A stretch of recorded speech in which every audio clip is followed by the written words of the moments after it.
has been forwarded to an automatic voice message system. Mom, I just need you to call me back. Please. I really need to talk to you as soon as you get a minute. If you could just call me back, that would be great. I love you. Bye.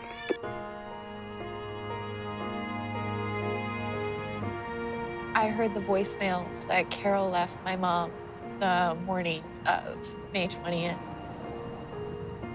My mom, of course, didn't get these voicemails till later in the day.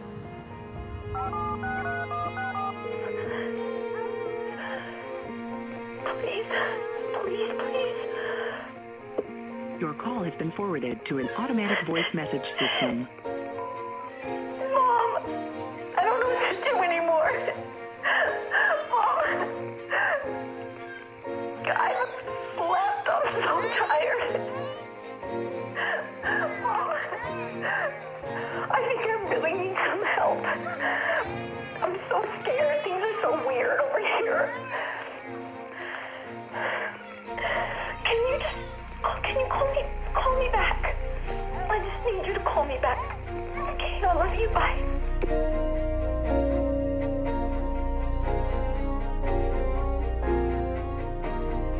It's absolutely heartbreaking to hear my sister in so much pain. She was hurting so bad. She needed help, and unfortunately, she didn't call me.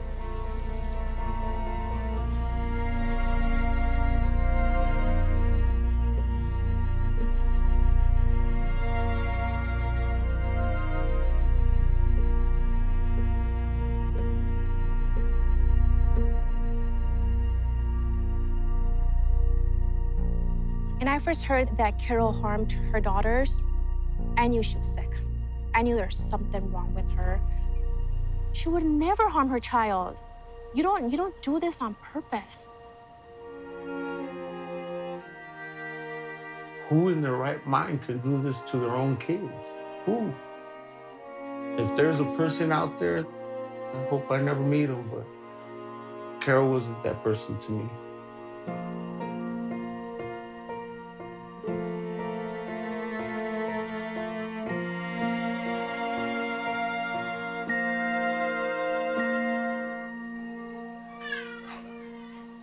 Hi, Ozzy. Ata, mi tikita. I'm recording.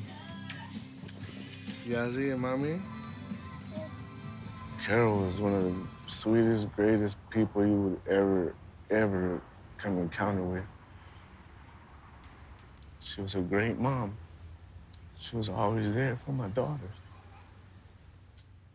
Carol was extremely beautiful. She was not only beautiful, but she was also very sweet. She was very genuine. What you see is what you get with her. Just very gentle. Even her voice is very soft. I can't imagine Carol ever raising her voice.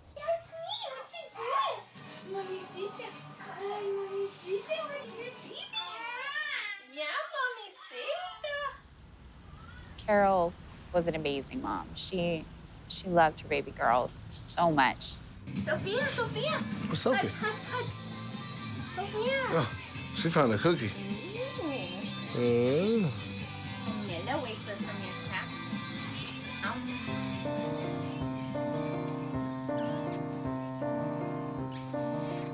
She always had either Yazzie or Sophie in her arms, right? So she adored her kiddos.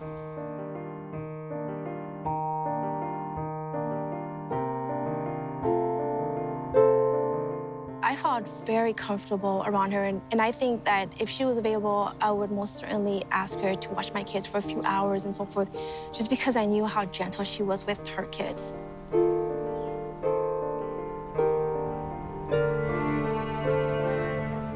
There was times when my son would go out to her house and she would take him out to San Pedro to go see the boats. She took my kids, something that I've never even done.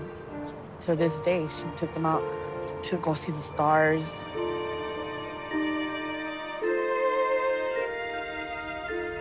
Carol's compassion for others is probably one of the biggest things about her. She loves people. She wants to help. She was in the CCCs, California Conservation Corps. She was in the Army briefly. She got honorably discharged for a problem with her hip. She then moved on to the Naval Reserve. She was very ambitious, always trying to educate herself, reading books, asking a lot of questions. She was very curious about the professional world. I know for sure that she did become a certified X-ray technician, and she was very proud of that. She had goals and ambitions. Eventually, she wanted to run the radiology department. She always got herself into something. School, she was taking online classes. So she was still going to the university while feeding and breastfeeding and changing diapers and caring for the girls. If she was ever feeling anything, any type of depression, or she was feeling sad or even stressed out, I did not sense it. I did not see it. The only thing I saw in her was joy and pride and just happy to be a mom and just happy to have her daughters. There is no more sacred relationship in our sense of how the world should work than the relationship between a mom and her child. We rely on that relationship. It's what's kept the species going.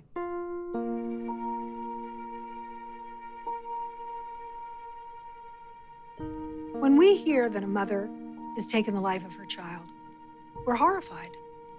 The public is horrified. They see her as the devil. They see her as evil. The initial reaction is one of revulsion, one of anger. The actions so defy what we all hold as being the pinnacle of love, Madonna and child.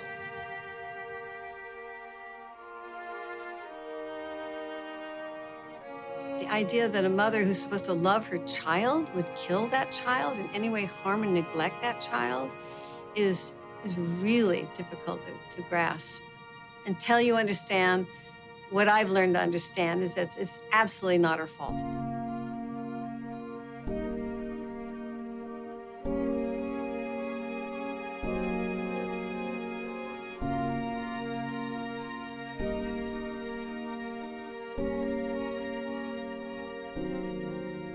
The numbers of women who suffer is shocking. It is horrifying. We now know that suicide is a leading cause of maternal death in the first year. Women are committing suicide, and we're not still addressing this as a major public health issue.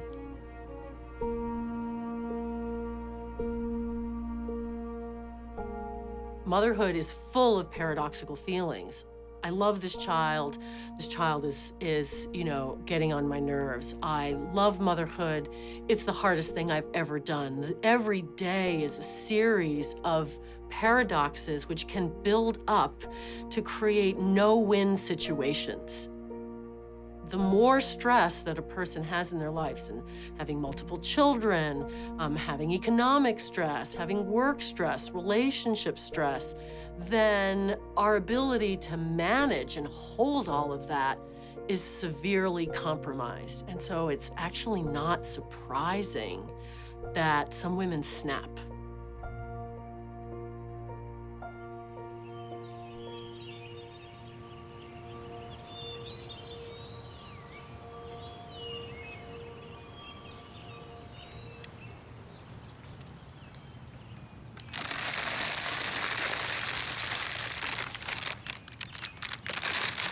Always kind of get the same kind of colors for them. We used to kind of have colors for them. Sophie's color was purple. Yazi's color was yellow.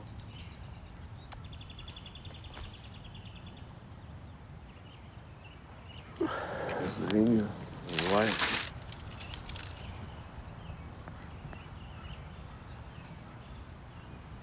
They were what I love the most in my life.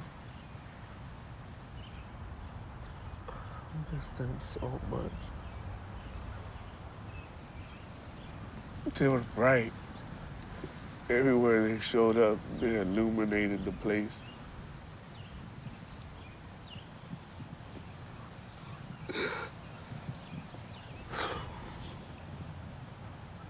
I can't believe it. It hurt. To see their beautiful faces.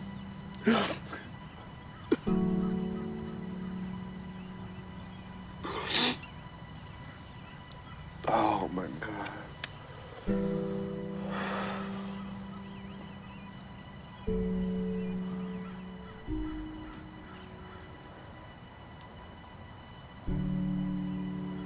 So sorry, guys. I'm so sorry.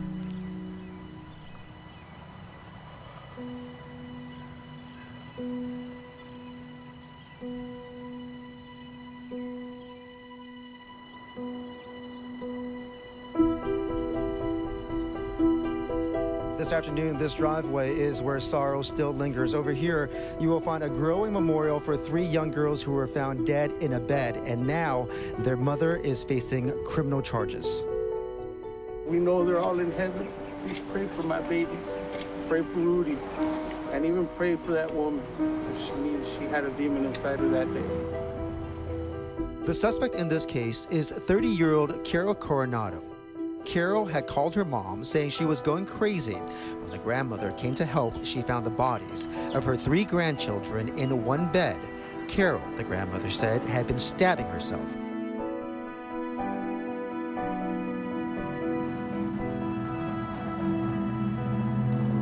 I go to the Twin Towers right now, go see Carol. She's housed in the medical ward inside the jail. Need to visit her about the upcoming trial we have.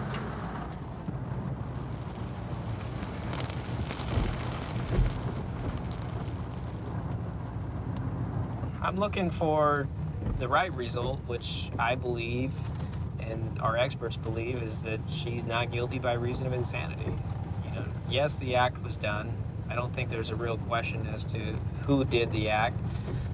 We're not really arguing that. The argument comes down to what was her state of mind at the time of this incident. You know, everyone agrees that there's something going on with Carol. Something was going on at the time of this incident. You know, she wasn't herself. The prosecutor, Ms. Spears, and her team of police officers that are working on this case are very set on convicting her of first-degree murder. But what keeps me going is knowing that Carol wouldn't have done this. You know, knowing her as a person and knowing more and more about postpartum psychosis keeps me going. It keeps me doing everything I can for the right result for her.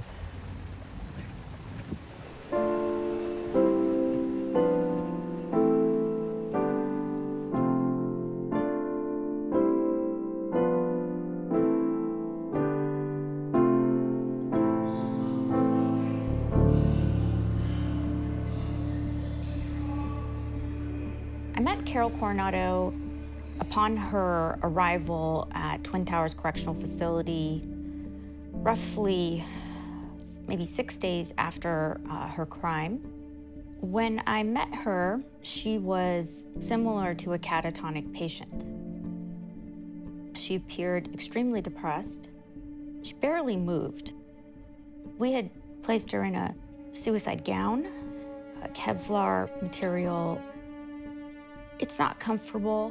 Most inmates ask right away, how long am I going to be in the gown? When do I get out of the gown? She didn't mention the gown. It's like it wasn't even there. She seemed very thin. She looked like she had not been eating. And even though she had just had surgery and had been given medications, you know, to help her sleep, it sounded like she hadn't slept in over a week, and she looked like it. The diagnosis that I gave her in layman's term is postpartum psychosis. There were 3 psychiatrists who had seen her in those first 5 or 6 days, and the consensus was that, this is a very sick patient. Also, I screened her for depression, and it did appear that she had had depression after both of her pregnancies, actually, and, wasn't treated. So that actually elevates her risk significantly during a 3rd pregnancy. So she had that risk factor there.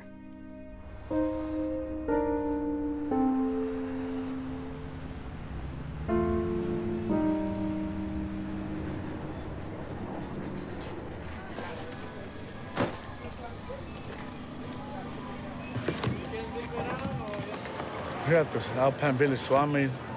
I sell auto parts here. I've been here for 7 years. Eso para el liqueo. Ajá. Para el liqueo y para cuando se está el hard shift. Ajá. ¿Cuánto cuesta este? 10. Ok, gracias. Okay. Ajá. A lot of people come through. For me, this is the hardest part of the day, is picking up, getting ready to leave to go home. I used to be in a rush to go home. I couldn't wait to get home to my girls. And now, it's like the part that I miss the most is my hi daddies, my smiles. They used to run to me when I got home. And I don't get none of that no more.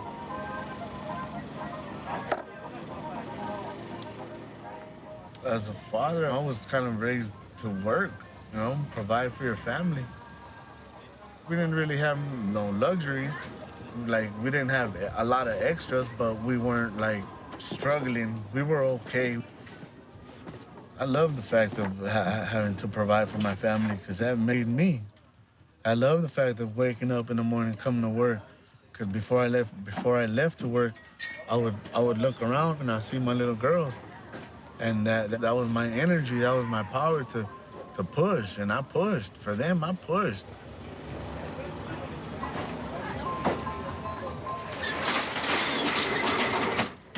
It's hard for parents with one child, let alone 2, and then 3, and then back to back. It's very hard.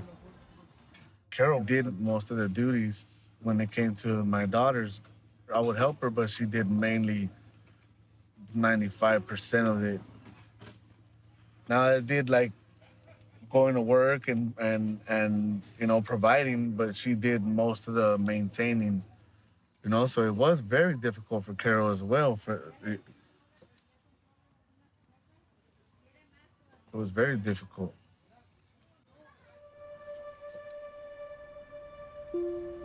Carol's babies were very close together. Sophia and Yazzie were 14 months apart, and Yazzie and Xenia were only 13 months apart. Shortly after they got engaged, she found out she was pregnant, and she was so excited about it. She'd send pictures and tell me when her doctor's appointments were, and, oh, we get to go see the baby today. She was always super excited about it.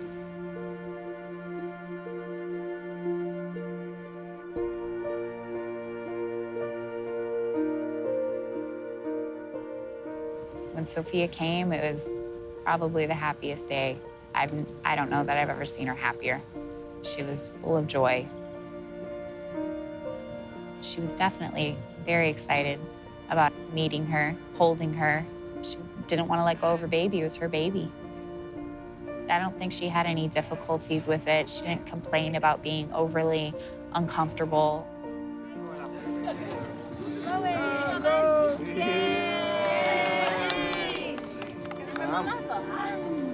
Big bite, big bite. Big bite, big bite.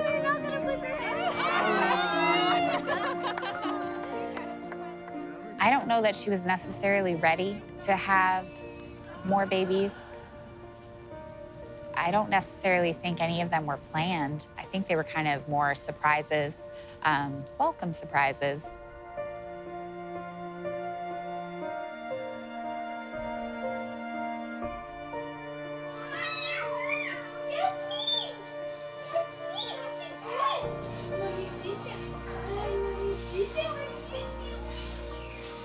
When Carol became pregnant with Yasmin, she was having problems, maybe because they were too close together, I don't know.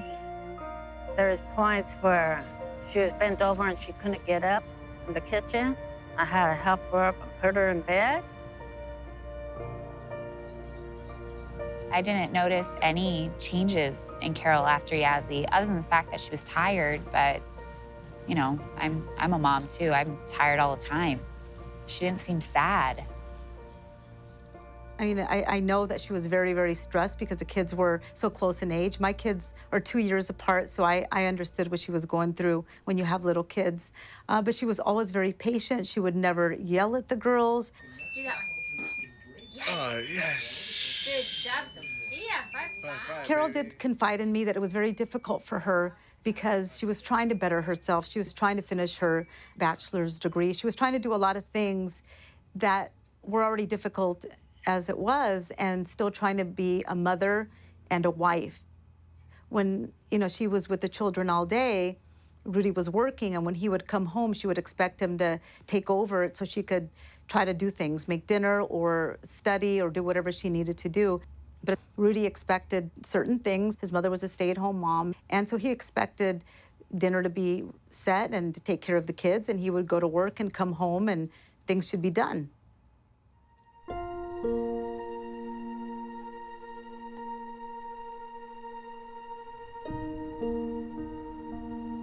When Carol was pregnant with Xenia, we went to a baby shower, and she was probably like 7 months or so, and she couldn't walk. And so then I looked at her, and then I said, "Are you okay?" And then she says, "Yeah." She's like, "I get a lot of pain." And she's like, it happened with my second pregnancy, and I don't know what it is, but it's like I can't, like almost like she was crippled because she was limping and she couldn't walk straight. Carol was feeling a lot of pressures after the third baby. When Xenia came into the picture, she just was tired, more tired than hungry, she would say all the time. "Mom, I'm tired, I'm hungry." Xenia was real hard on her. And then she fell into like a depression. When we had Xenia, we argued a little more than usual, taking care of a newborn child and you know, the lack of sleep, the lack of rest. And plus it's the third child, it's not the first or the second, so it's a lot more intense. I was nervous for her. I was nervous about Xenia coming so quickly after Yazzie. I mean, that's stressful on anybody. Rudy didn't help too much, so I was really hoping that would change after Xenia so she could at least get a little bit more sleep than she was getting. Sometimes we'd go over there and help him out and talk to him and tell him, "Hey, you have to help your wife. You have to be a team player. It's okay for a man to wash a dish. It's okay for a man to change a diaper." She seemed to get more angry maybe towards Rudy. Like she would describe, he would get upset with her when the babies woke him up in the middle of the night. So she had to be on constant baby duty, which made her more tired.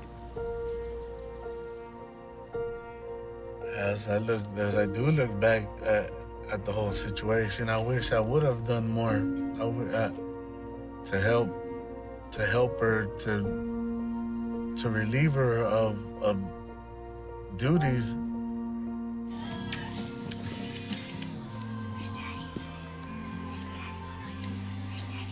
Yeah, she was a good wife. She was a good woman. She was a good woman. She was always attentive of everything.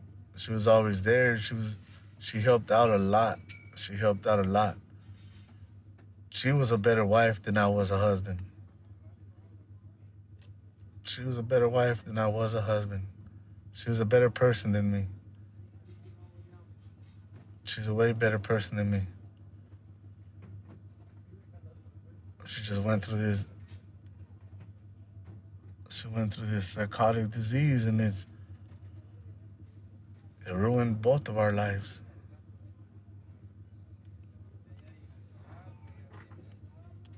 Perinatal illness knows no boundaries. It can strike anyone, rich, poor, male, female, it doesn't matter what culture you're from, what ethnicity, how old you are, no one is immune.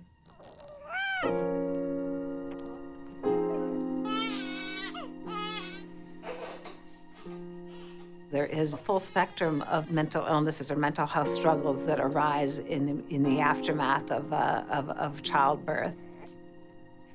There's the baby blues that happen when the hormones are just crashing and burning after you have a baby. You'll go from a real high to a real low, where you're suddenly weepy and just uncontrollably sad. The baby blues is very common among women. About 3 out of 4 women who give birth are going to experience this. Symptoms usually go away in 2 to 3 weeks. Aside from that, there's the more serious postpartum depression that sets in for a percentage of the population, and it's generally within the first 6 weeks. One of the hallmark characteristics of postpartum depression is the inability to sleep. Sleep deprivation is absolutely key. Sleep deprivation is used as a torture technique. And so sleep deprivation is one of the key risk factors. Then one of the other ways in which we see postpartum depression present is with panic attacks. Women feel as though they can't cope. They feel totally overwhelmed. In some severe cases, women feel suicidal, and they're not able to take care of their baby. Postpartum psychosis is at the far end of that spectrum of mental illnesses. It happens in 1 or 2 women out of every 1,000 babies that are born. It's a common misconception that postpartum psychosis is just really bad depression, but baby blues doesn't get worse, and then it's depression, and then it gets worse, and then it's psychosis. They're different. Mental illness is a beast, and postpartum is a nasty. The words postpartum depression to me mean living hell. I had never heard of the term postpartum depression. And when this baby came around, I was hit by a buzz. It hit me like a ton of bricks. I went in, working 80 hours, doing well. I came out wanting to kill myself.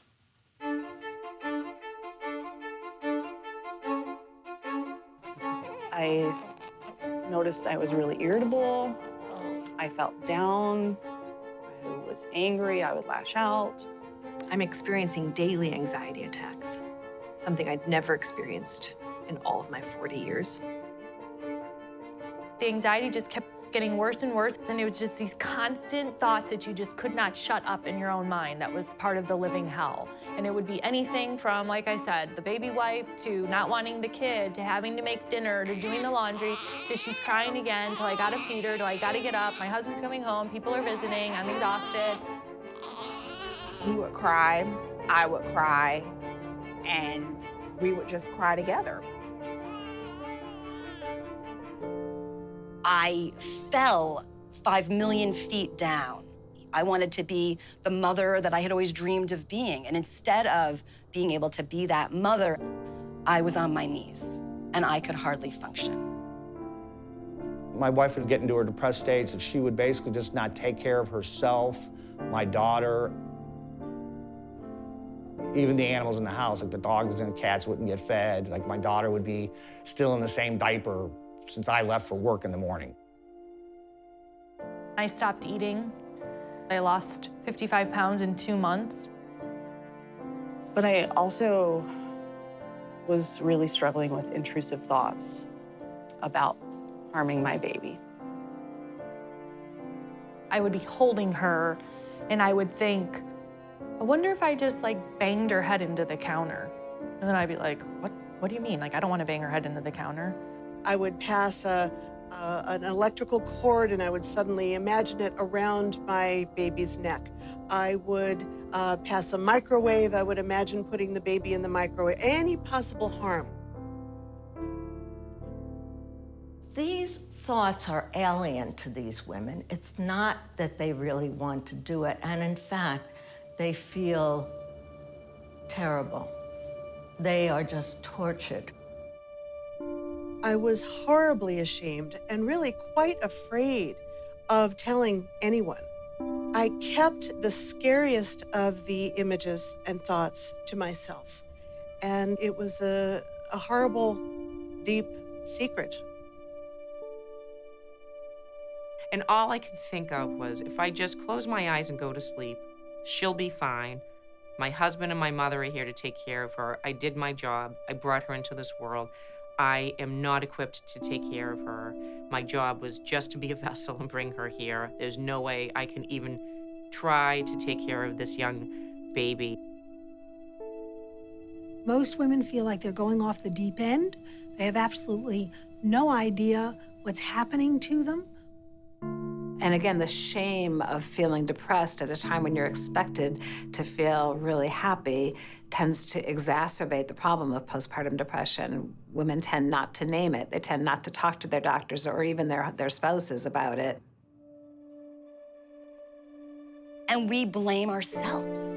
And we think there's something wrong with us. And we silence ourselves. And the stigma piles on, and it piles on, and it piles on. And I'm not gonna say out loud that I don't feel connected to my child. I'm not gonna say out loud that I don't feel attached. I'm not gonna tell you that I'm terrified to be a mother, that I'm afraid that I made the worst decision, that my child would be better off without me. I'm not gonna say any of those things.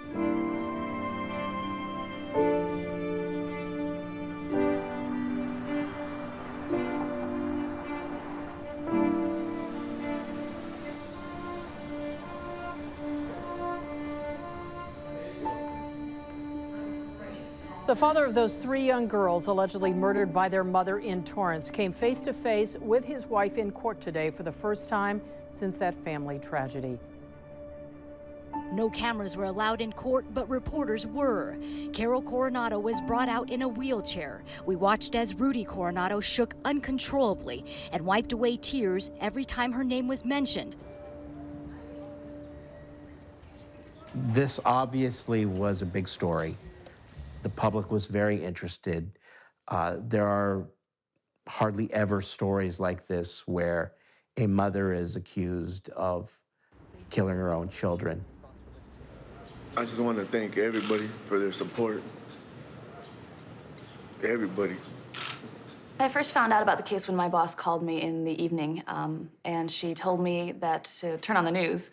And I turned on the news and started watching some of the facts of the case. Cases aren't typically assigned personally like this particular case was. Usually they just arrive on my desk and I prosecute them from that. But given the media attention to the case and given the other difficulties of prosecuting this particular case, she offered me the option of prosecuting it. And I did want to take it. I mean, those little girls deserved my efforts to get them justice. Coronado has pleaded not guilty by reason of insanity, but the prosecutor, she's accusing Coronado of planning the murders, even though her family insists she was a good and loving mother. I know Carol, and she would never, ever in a million years do anything like that to no one. And I don't have a lick of hate for her. I love her. As the mother of my children, and she doesn't know what she did.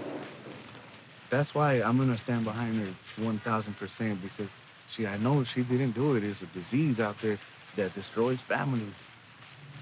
Can you tell me, what if she exhibited any sort of signs or? There was a lot of signs that I didn't know how to read. This is the reason why we need to bring awareness to it because I was never educated on nothing like this. I didn't have a clue. We need to bring awareness to this disease because there is a disease out there that needs to be known for everybody to save more lives, save more babies, save more families. Thank you guys for being here today. Thank you. Thank you, Rudy. Rudy was the victim. He was the family member of the children who were killed. And yet he wasn't calling her evil or anything and distancing himself from her and showing anger or anything. He was standing by her. I was surprised. I'd really never seen a case like that. People affected by the postpartum psychosis, they're not themselves anymore. They don't know what's real, they don't know what's fake.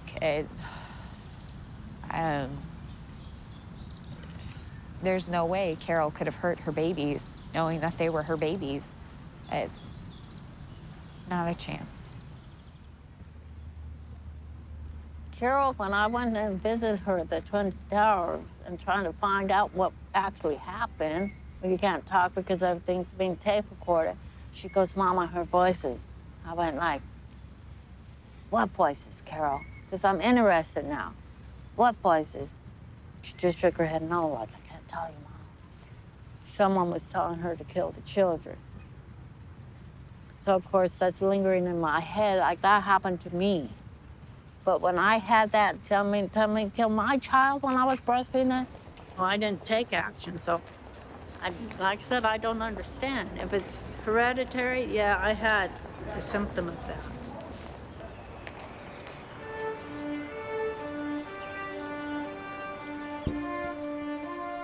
Postpartum psychosis is an awful illness to have. Often it will occur very abruptly. The symptoms include confusion. They may not know where they are or what day it is. These are women who have a complete break with reality in that they are hearing voices or even seeing delusions, seeing things that aren't there. They lose the ability to distinguish between what's reality and what's just a hallucination. There are delusions associated with postpartum psychosis. Sometimes it's about the baby being evil. Sometimes mother is feeling terribly inadequate. Postpartum psychosis is a psychiatric emergency, and these women must be separated from their babies because we don't really know what's going on in their minds. The statistics are that about 4% of these women will commit infanticide, and about 5% of these women will commit suicide.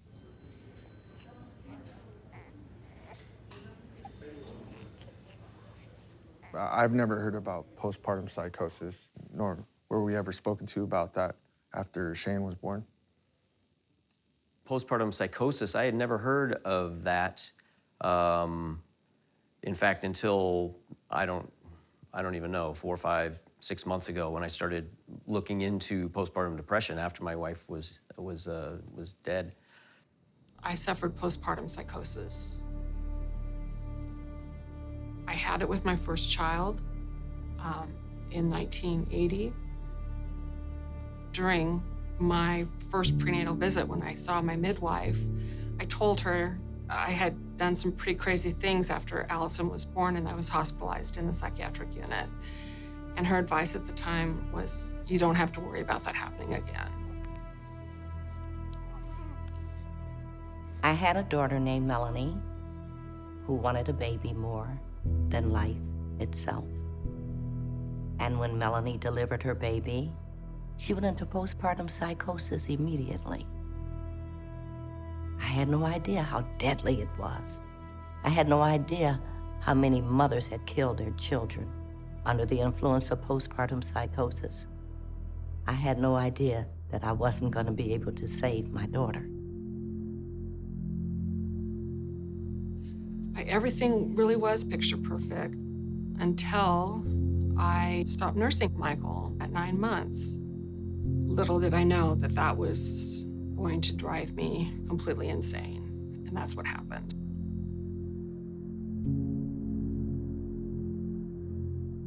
I really only noticed anything a little less than 2 weeks prior to their deaths. It happened so quickly. It really started after she took a birth control pill, and she was never the same person from then on. Extreme paranoia, abnormal anxiety that I've never witnessed in my wife.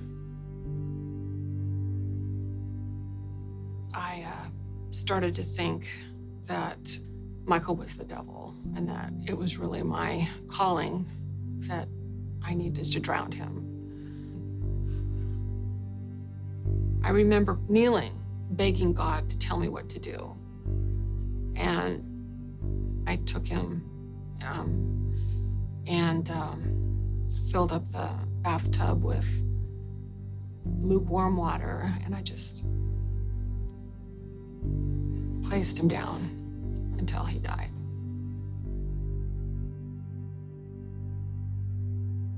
It seemed like Melanie was determined to die. She said, "Oh, Mommy, I'm such a bad mother. The baby doesn't deserve to have a mother as bad as I am, and I shouldn't live." She checked in a hotel, and she went up to the 12th or 13th floor. I don't really want to know. And she jumped out of a window. My wife, Charlene, I believe she did, in the end, take her life and Shane's life because she was suffering from postpartum psychosis. Just the fact that there was not enough information that could have prepared us for what was going on is a failure, with our system. My wife is dead. My kids have no mom. What I want to tell guys out there, or husbands, if you know or you feel something's off, you need to go talk to somebody. You need to go get help. And I would go even so far as to say you need to get her in the car, like right then, and go somewhere like a hospital.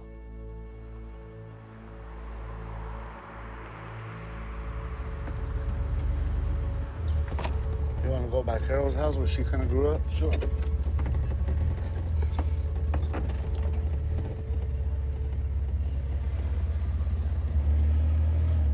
Right now we're in Compton. Compton's still Compton. Still not a safe place. Carol grew up around the corner. They were like the white kids in the neighborhood. She was in the Carson area.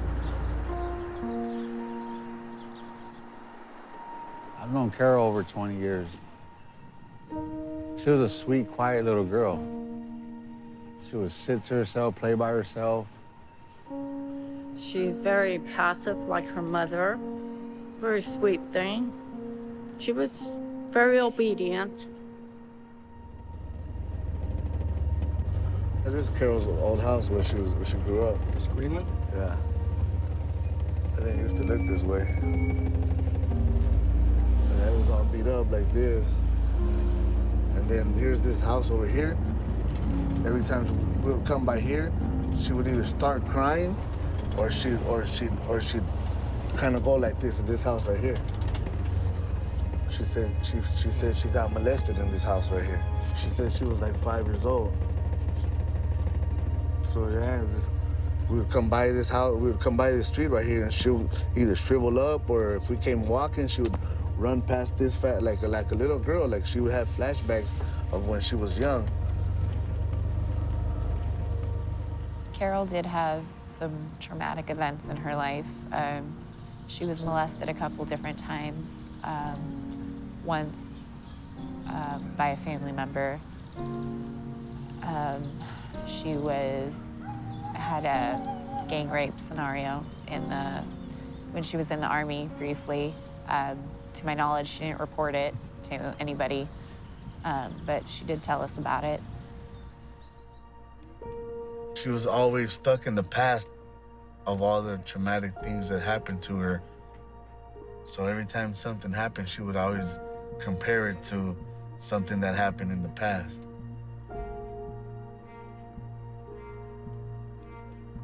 And her past, she was real fearful of.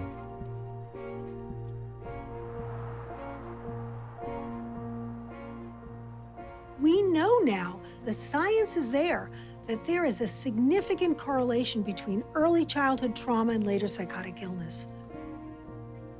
I think we have to look back at her psychiatric history, her trauma history, so that we can understand how did she get from this place where she gave birth to this child that she really wanted to the events that occurred.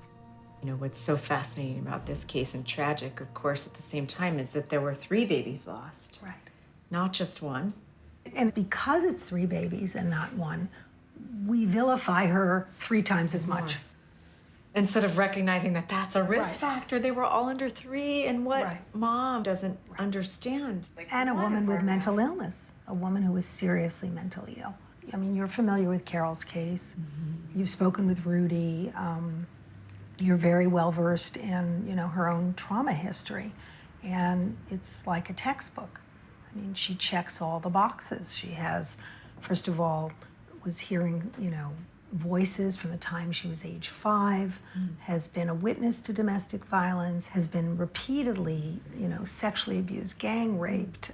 And so all of us can only withstand so much. When I look at the facts around Carol's case, the mental illness piece actually isn't just the psychosis. It's every bit of the baggage that she brought with her into the work of parenting. You know, who would have thought that it'd be a great idea to have a woman who had as much trauma as she did as a child at home by herself with a 2.5-year-old, a 1-year-old, and a newborn? I mean, who should be alone in the house with a 2.5-year-old, a 1-year-old, and a newborn for hours at a time? That's a prescription for disaster, and yet we expect this of mothers every day. I mean, who among us is so hardy and healthy and strong that we can go into parenting 3 little kids in isolation that way? It's a system that's set up for failure. The expectation that moms can do this alone and that they don't need support needs to change. It's that expectation that motherhood is a solitary sport that needs to be shifted. It's hard for any of us who haven't experienced this or lived with this firsthand to like understand how could this happen? Yeah. And yet at the same time, I think we can understand if we put ourselves in Carol's shoes. Maybe that could have been me. Like, I wasn't such a strong mom when I had my babies. It was so hard. So it could have been me. Could have been me. Now thinking back, knowing about postpartum, I see the signs now. She was getting depressed just about a month or 2 before the incident. Her eyes were drooping, and she just kept saying, "Oh man, Robin, I'm so tired." She would just describe her nights. As soon as she got Xenia down, Yazzie would wake up, and then Yazzie screaming would cause Rudy to wake up, and then he would yell at her, which would then wake up Xenia, and then now she has 2 babies to deal with. It was rough. I told her, I was like, you need to get him to help you. In May, I sensed that Carol was was very overwhelmed. She was depressed. She was trying to do the best she could. She was trying to help put the girls in daycare and go back to work, because that was the only way that she would be able to further her annual salary. She didn't like where they were living. They were living in a back house that was a garage converted into a room, you know, a room and a half. It was very small. It wasn't a place for the girls to play in the front yard. Given the childhood that she dealt with, she wanted more for her children. She wanted to give them a safe environment to grow up in. Her children were her motivation. The week before my son's birthday party, she was there. She only had the baby because Sophia and Yazzie were with their godmother. She's like, oh, I'm just so tired. I just needed some help. She was there physically, but it didn't seem like she was there mentally. She was rude. She didn't hold Xenia. It seemed like she was not Carol. Days before it happened, she was acting weird, going outside and shutting off the power to the house. One day she jumped on me. The day before she jumped on me. And she was not a violent person. She's not a physical person. The day before when she was at my house, even the look in her face, Her eyes were dilated. I remember telling my daughter, her eyes look funny. But never have I imagined that they were funny because something she was going through.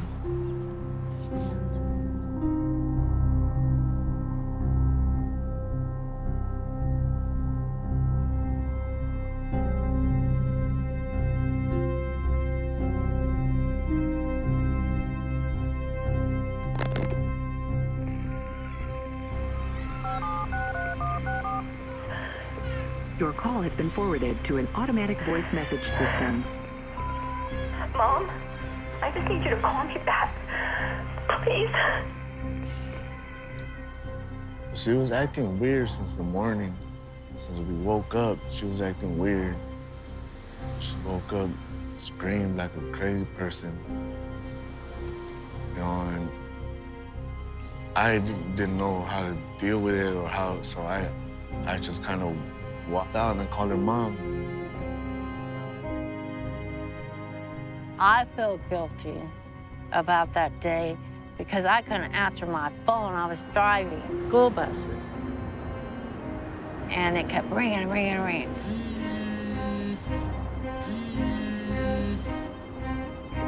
Your call has been forwarded to an automatic voice message system.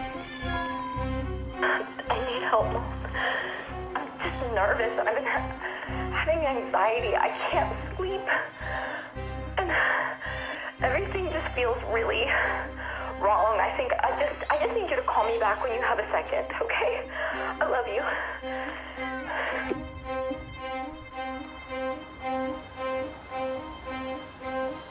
The day of, I was supposed to watch the baby. I was gonna watch Sophia and the baby. She was supposed to bring them over so I could watch them. And I have guilt because I tell myself if I would have had a car, I could have picked them up and they would still be here.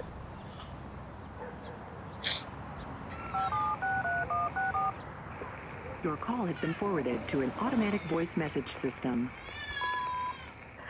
Mom, if you could call me back, I think I really need some help.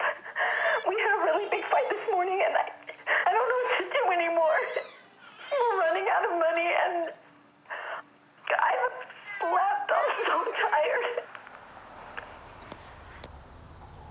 In the afternoon, I was outside working in a car. In the afternoon, I went to the auto parts to get a part for the car. But before I left, I called her mom again and told her that she was acting weird. Carol was acting real weird. I get off work at 4:15. I parked in the driveway. I went in the house, and she's new. But I said, Carol, you okay? The girls were dressed, all three laying on the bed, and I thought they were all three asleep. I said, oh, and I hugged her. How was your day, Carol? Oh, it wasn't a good day, Mom. Her mom called me, screaming at me across the street. And she didn't want me to go in the house. She told me, Carol, I killed my daughter. Then I went inside. See my little girl's dead. Carol was naked holding a knife. And I wanted to kill her. I wanted to kill her. But I don't know what stopped me. She backed up and went around that bed. She did have a knife in her hand. She was an animal backed up in a corner. That's how I'm gonna say it. She's going, come on, look at me and Rudy. I never seen my daughter act like that. She's up on her haunches and three kids, the three children there, and she went like this. She took a breath, she lifted up her left breast, and she stabbed herself. Carol had a pretty significant suicide attempt. She actually ruptured the sac around her heart. So she got pretty close, actually, to her heart. So that tells us she wanted to die right away.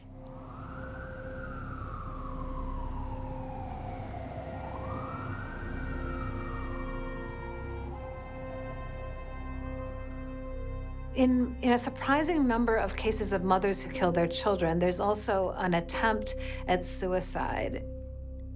It's all a product of a decision that the mom has made, that she's failed in her job and that she has to kill herself. And then this, again, distorted thinking about what a good mom would do if she's actually going to kill herself, which would be to protect her children by taking them with her. And it's a pattern that is not always recognized because the crime of killing the children is so heinous and shocking that we ignore the suicide attempt. We just sort of, it was like not even a serious attempt. But we actually strip ourselves then of the ability to understand these cases, that the genesis of the crime comes from the mom's decision that she can't go on anymore.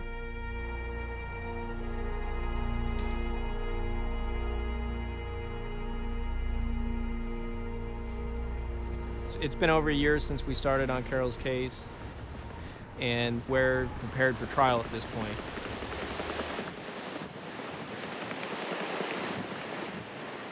Well, it's a big case. It's an important case. You know, Carol's life is on the line here, and it's basically an area of law that's really not touched a lot. It's not seen a lot. And I don't think the laws are necessarily in line with what the defense is, so we're hoping that we can get the right result and change things, change the way that it's seen. And maybe things will change in the future. That's what we're hoping. We're hoping for a change in the law.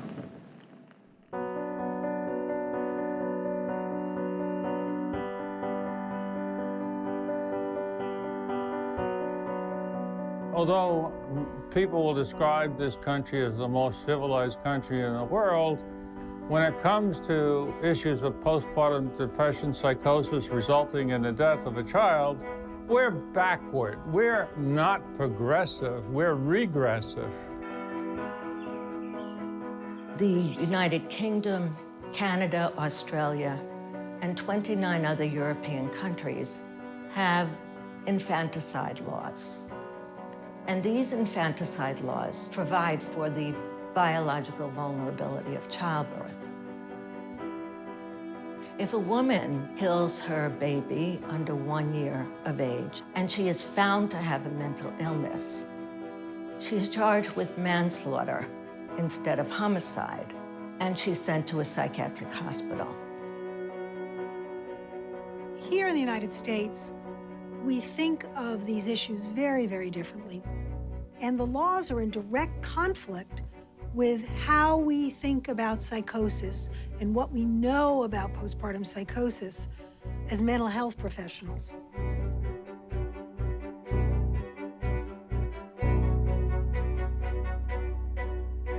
The way that the criminal justice system responds to mental illness is to have a statute. Every state has its own statute for deciding who's insane and who's not.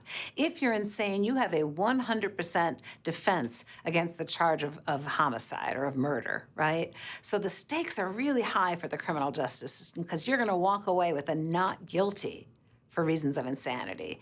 That possibility makes many states so nervous that they have clung to a 19th century definition of insanity.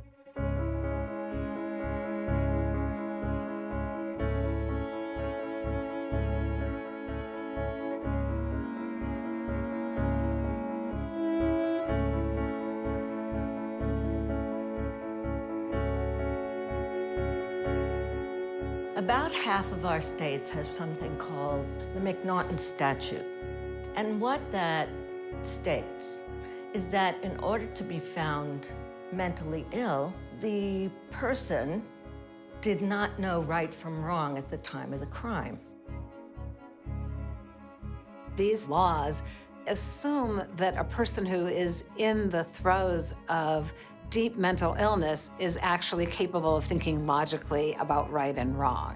And from the medical point of view, by definition, somebody who is in the throes of this profound psychotic episode is not capable of rational thought. Our doctors laugh at it when we tell them, oh, this is how you decide who's insane and who's sane.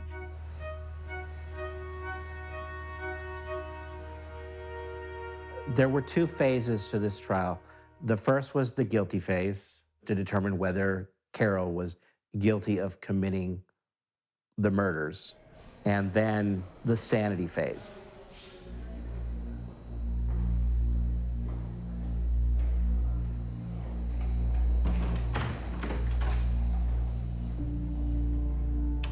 Let's go ahead on the record now. People versus Coronado. Ms. Coronado is present, represented by Mr. Allen, and we have Ms. Spear here for the people.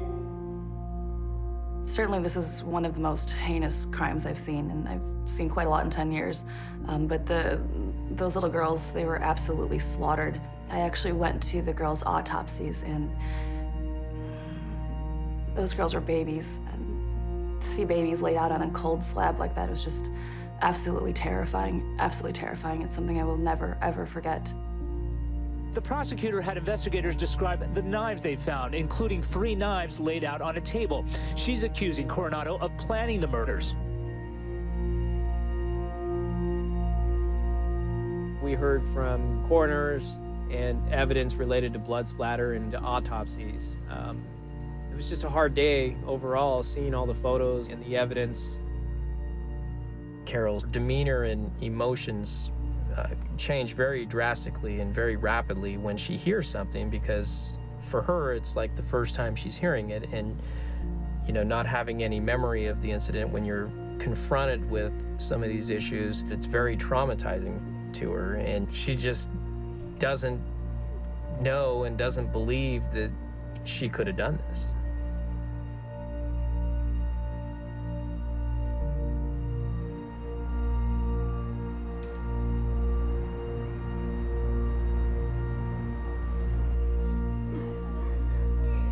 We got to court this morning. We were supposed to go right into our closing arguments, but Carol had some type of psychotic break.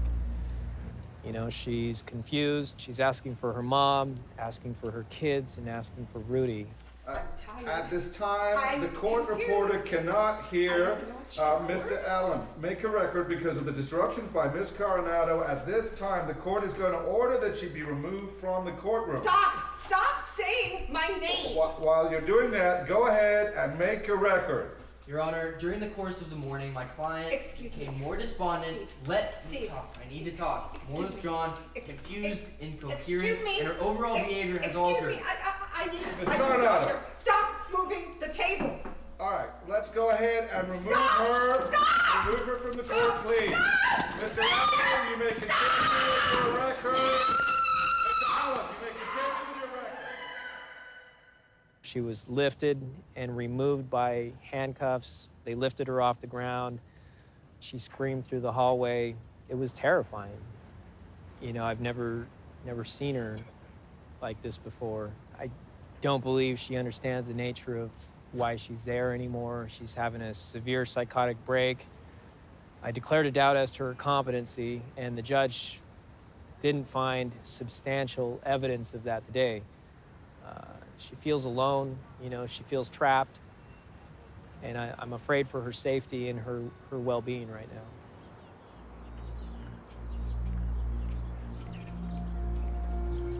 People versus Carol Coronado, BA 425234. The court finds as follows. The court finds the defendant guilty of murder upon Xenia C., guilty of murder upon Yasmin C., guilty of murder upon Sophia C. The court finds the murder to be in the first degree. Carol Coronado gave up her right to a jury trial, instead deciding to have a judge decide her fate. Today, that judge decided that she was guilty of first-degree murder in the deaths of her 3 young daughters. During her last court appearance a week ago, Coronado had a breakdown and had to be dragged from the courtroom, kicking and screaming and crying out for her mother, husband, and children. Do you have a couple minutes? Yeah. Okay. Let me just ask you can you give us just your impression of the judge's decision today? Your attorney was saying, it was not really unexpected, the decision today. She physically did the action, but she mentally didn't do it. She lost her mind. She lost her mind. It tears me apart because it's my little girls that I lost. I lost my whole family. My three little girls.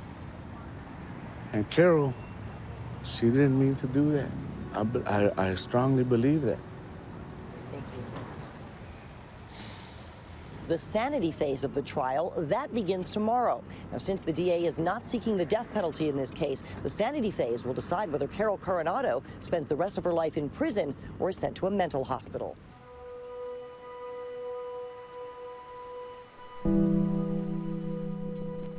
I've never spoken to Ms. Coronado personally, so it's very difficult for me to give you an accurate description, but from what I've read about her, in her employment records, her records in the Army, the military, seems nice. I mean, she seemed like a nice lady. I don't know that I can tell you exactly how you get from being this nice lady to committing these types of heinous crimes.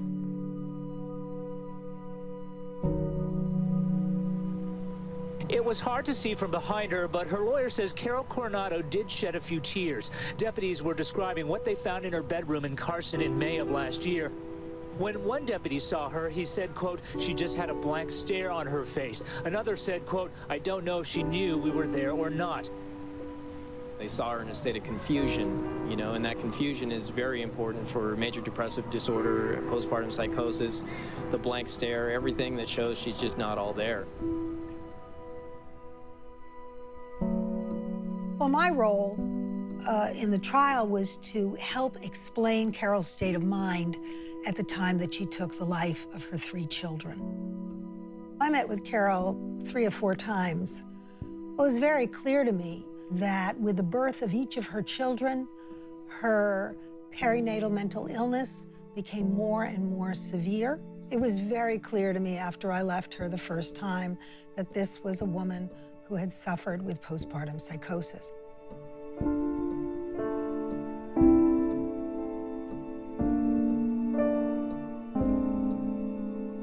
I saw Carol at Twin Towers Correctional Facility once a week over the course of about a year. In my professional opinion, Carol Coronado was psychotic at the time of her crime. The 2 psychiatrists who saw her in the first few days both, said she was psychotic. I mentioned in trial that we kept her on suicide watch for over a year in a gown with 24-hour one-to-one observation, and her risk for suicide was one of the highest, if not the highest at the time at Twin Towers, for any of the 15,000 inmates. You're looking at somebody who is in need of severe psychiatric treatment.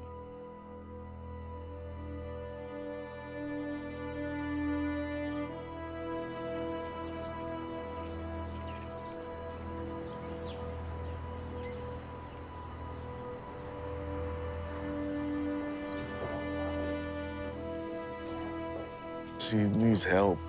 She belongs in somewhere where they can get her help. She's a role model person. This disease took over her mind, and she needs mental help. The court finds as follows. The record should reflect that the court did consider Rule 4.423, subsection B, subsection 2, that the defendant was suffering from a mental or physical condition that significantly reduced culpability for the crime. The difficulty the court had with that rule was that although the court found the defendant was suffering from a mental or physical condition, the language significantly reduced culpability is something where the court believed it lacked. She is ineligible for probation, and probation is denied. The defendant is sentenced to 3 consecutive life terms of imprisonment without the possibility of parole. And a South Bay mother is going to spend the rest of her life behind bars for murdering her 3 daughters. Her lawyer says she suffered from postpartum psychosis. Well, today the judge said that he believes Coronado needs treatment, but he said, quote, that treatment will have to be in state prison. I can't tell you why the judge wasn't able to understand the role that mental illness played in Carol's case. It just doesn't seem like a just outcome to me. I don't know how it's serving justice really at all to have her spend the rest of her life in prison.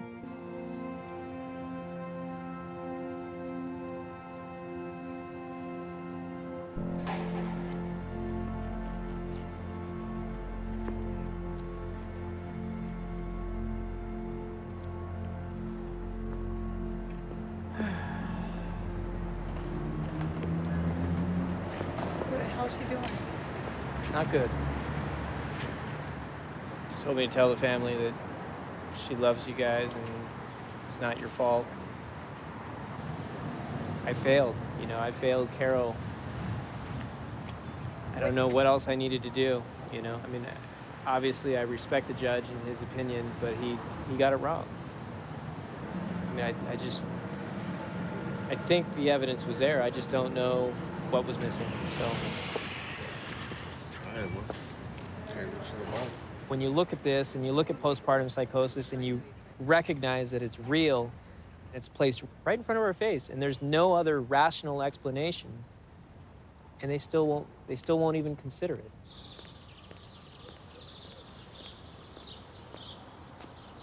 This incredibly difficult case of Carol Coronado shows the need for there to be a law. There is a gap when the judge says, I understand the individual was suffering from mental health challenges, but we don't have any regulations to address this. And you're gonna rot in a jail cell for the rest of your life, and we're not gonna address the actual issue, makes no sense to me as a civil society.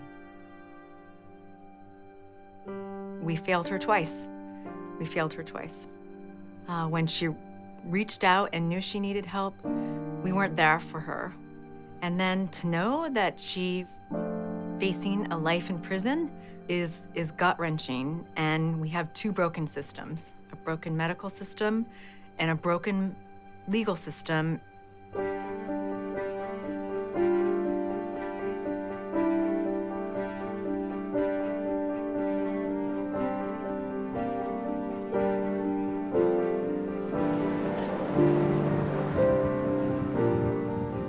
The idea of Carol being in jail, it's unreal. It hurts me. I wish I could help her. She needs help. It pains me to know that she's sitting there. Because guess what? It can happen to you, it can happen to me, it can happen to anyone. It's unbearable, and it's something that we should fight for her. I have sympathy for what happened to Ms. Coronado leading up to the murders. She was in an extraordinarily bad situation. Her family was financially strapped for cash. She was stuck caring for these kids every single day. So I have sympathy for her situation up until the time of the murders, but obviously I have no sympathy for a person who commits those types of crimes. It seems obvious to me, having studied these cases for so many years, that the right response is one of empathy, because unless we try to put ourselves in their shoes, we strip ourselves of the ability to stop crimes like this from happening in the future. So if we care about the babies, then we need to actually put ourselves in her shoes and figure out what she would have needed in order to be able to succeed at parenting under these circumstances. I am not spending my life behind bars. I think I've been given a great opportunity. After I lost Michael, I was tried by a judge who found me not guilty by reason of insanity. I went back to school. I got my master's degree in nursing. I wrote my thesis on screening for postpartum mental illness. I think my story is one of hope. I've lived that horrible story, and I've been able to overcome it. My wish would be that we could look at these women differently, and that we stop blaming women and punishing them for an illness without recognizing that they are truly ill, and that it is the illness that's driving their behavior, not them.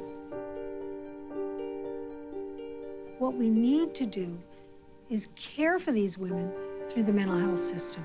We need to get them treatment, because we know that when these women are properly treated, they're going to get well.